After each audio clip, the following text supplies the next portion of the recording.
Shri Girish Kumar Thiruvambady Devaswom secretary നമ്മോടൊപ്പം ശരിയാണ്. ശ്രീ ഗിരീഷ് കുമാർ, ഇവിടെ പറഞ്ഞതുവരൊക്കെയും ഒരേ സ്വരത്തിലാണ് കാര്യങ്ങൾ പങ്കുവച്ചത്. കാരണം കഴിഞ്ഞ കുറച്ച് വർഷങ്ങളായി തൃശ്ശൂർ പൂരത്തിൻ്റെ പകിട്ടിനെ മങ്ങലേൽപ്പിക്കുന്ന തരത്തിലുള്ള ചില ബാഹ്യ ഇടപെടലുകൾ ഉണ്ടാകുന്നു. അത് കഴിഞ്ഞ തൃശ്ശൂർ പൂരത്തിൽ കൂടുതൽ പ്രകടമായിരുന്നു.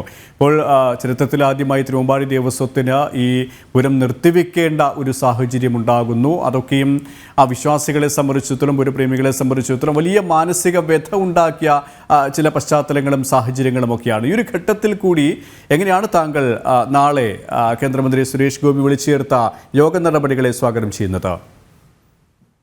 എന്തായാലും സുരേഷ് ഗോപി സാറ് യോഗം വിളിച്ചതിന് ആദ്യം നന്ദി. അടുത്ത തൃശ്ശൂർ പൂരമെങ്കിലും ഭംഗിയായി നടക്കാൻ നമുക്ക് ആദ്യമായി നമ്മുടെ ഭഗവതിമാരോട് നമുക്ക് പ്രാർത്ഥിക്കാം. എന്തെന്നാൽ എനിക്ക് തോന്നിയിട്ടുള്ളത് ഇവിടെ ഈ ഉദ്യോഗസ്ഥന്മാരുടെ പ്രമാണിത്തമാണ് തൃശ്ശൂർ പൂരത്തിന്റെ പകിട്ട് കുറയാൻ കാരണം. ഓരോ ഉദ്യോഗസ്ഥരും വരുമ്പോൾ അവരവരുടേതായ തൻപ്രമാണിത്തം കാണിക്കാൻ പുതിയ പുതിയ ഭരണപരിഷ്കാരങ്ങൾ കൊണ്ടുവരുന്ന രീതിയാണ് ഇപ്പോൾ കുറച്ച് വർഷങ്ങളായി കണ്ടുവരുന്നത്. അതൊരു തെറ്റായ കീഴ്വഴക്കമാണ്. ഇത് നമുക്ക് മനസ്സിലാവുന്നത് ആദ്യമൊക്കെ ഈ കമ്മിറ്റിക്കാര്, അതായത് തിരുവമ്പാടി പാറമേക്കാവ് ദേവസ്വങ്ങളും അതേപോലെ ഘടകപുരങ്ങളുടെ ഉപദേശക സമിതികളും എല്ലാം ഇതിൽ സഹകരിച്ചു. എന്താ വെച്ചാൽ നമ്മളെ സഹായിക്കാനാണെന്ന് പറഞ്ഞിട്ട്. പക്ഷെ ഇതിപ്പോ കൂടുതൽ ഓവറായി. നമ്മളെ ഭരിക്കുന്ന വിധത്തിലും അതേപോലെ പൂരം അവരെ ഹൈജാക്ക് ചെയ്യുന്ന വിധത്തിലേക്കും മാറ്റിക്കൊണ്ടുപോയി.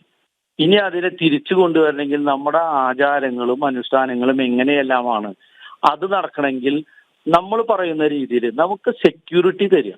അല്ലാണ്ട് എല്ലാം അടച്ചുപൂട്ടി എല്ലാം എന്താ പറയുക ബന്ദോബസ്താക്കി VVIPകൾക്ക് കൊടുക്കുന്നതിനേക്കാൾ തരത്തിലുള്ള ബന്ദോബസ്ത് ഉണ്ടാക്കി ഒരാളും പൂരം കാണണ്ട, എല്ലാം ഭംഗിയായി നടക്കണം എന്നുള്ള ആ ഉദ്യോഗസ്ഥന്റെ ചിട്ട. അതിലെന്താ എല്ലാ വഴികളും അടച്ചു കിട്ടുക, ഒരാളും ഉള്ളിലേക്ക് കയറണ്ട, പൂരം ഭംഗിയായി അവരുടെ രജിസ്റ്ററിൽ അല്ലെങ്കിൽ അവരുടെ എൻട്രിയിൽ ഗുഡ് എൻട്രി കിട്ടി, പൂരം ഗംഭീരമായി അവസാനിച്ചു, ഒരു അനിഷ്ട സംഭവങ്ങളും ഉണ്ടായില്ല. ഇതാണ് ഇവിടെ നടന്നുകൊണ്ടിരിക്കുന്നത്. പക്ഷെ അതിൽ നിന്നൊരു മാറ്റം വരുത്തണം. സുരേഷ് ഗോപി സാർക്ക് അത് കഴിയുമെന്ന് വിചാരിക്കുന്നു. അതിന്റെ കൂടെ നമ്മളെല്ലാവരും ഒരുമിച്ച് നിന്നാൽ തൃശ്ശൂർ പൂരത്തിന്റെ പഴയ പ്രതാപത്തിലും പഴയ അതിന്റെ പ്രൗഢിയിലും ഒരു അസ്വാരസ്യങ്ങളില്ലാതെ ഭംഗിയായി നടത്താൻ. ആനകളുടെ കാര്യം എടുക്കുകയാണെങ്കിൽ അതിലും വലത്ത്, അതേപോലെ വെടിക്കെട്ടിന്റെ കാര്യം എടുക്കുകയാണെങ്കിലും ഇപ്പൊ നമ്മൾ വെടിക്കെട്ടില് പണ്ട് മുതല് വെടിക്കെട്ടിന്റെ നമ്മുടെ മാഗസീനിൽ 2 ദിവസത്തെ എല്ലാം നമ്മൾ അതിന്റെ ഉള്ളിൽ ലോഡ് ചെയ്യും. ഇപ്പൊ അതില്ല. അതാത് സമയത്തെ വെടിക്കെട്ട് കോപ്പുകളാണ് നമ്മൾ അവിടെ കൊണ്ടുവച്ചത്. അപ്പൊ മാഗസീനിൽ നമ്മളിവിടെ പറമ്പിൽ അത് ലോഡ് ചെയ്ത് കഴിഞ്ഞാൽ പിന്നെ അതിൽ മാഗസീനിൽ ഒന്നുമില്ല, മാഗസീൻ കാലിയാണ്. അപ്പൊ കുറച്ച് അങ്ങോട്ട് നീക്കി വെച്ച് നമ്മുടെ ഫയർ ലൈനൊക്കെ കുറച്ച് ചുരുക്കി ജനങ്ങളെ ഇന്നർ ഫുട്പാത്തില് വരെ ബാരിക്കേഡ് വെച്ച് ഔട്ടർ ഫുട്പാത്തിൽ നിർത്തുന്ന വിധത്തിലും പിന്നെ ഒരു ആംബുലൻസിന്റെ ഒരു എമർജൻസി ലൈനും ഇട്ട് കഴിഞ്ഞാൽ ധാരാളം ആൾക്കാർക്ക് അത് കയറാൻ കാണാനും അതുപോലെ തന്നെ ബിൽഡിങ്ങുകളുടെ മുകളിലിരുന്ന് വെടിക്കെട്ട് ആസ്വദിക്കാനും ഇതിനൊക്കെ സാധിക്കും. ഇതിനൊക്കെ പൂരം 2 ദിവസം മാത്രമാണ് ഈ ബിൽഡിങ്ങുകളൊക്കെ ഫിറ്റ്നസ് അല്ല, കോർപ്പറേഷൻ ഈ ബിൽഡിങ്ങുകളൊന്നും ഫിറ്റ്നസ് അല്ല എന്ന് എഴുതി കൊടുക്കും. പൂരം കഴിഞ്ഞ് കഴിഞ്ഞാൽ വീണ്ടും ഇതൊക്കെ ഫിറ്റ്നസ് കിട്ടി അവർക്ക്. അപ്പൊ എന്ത് ന്യായാന്ന് മനസ്സിലാവണില്ല.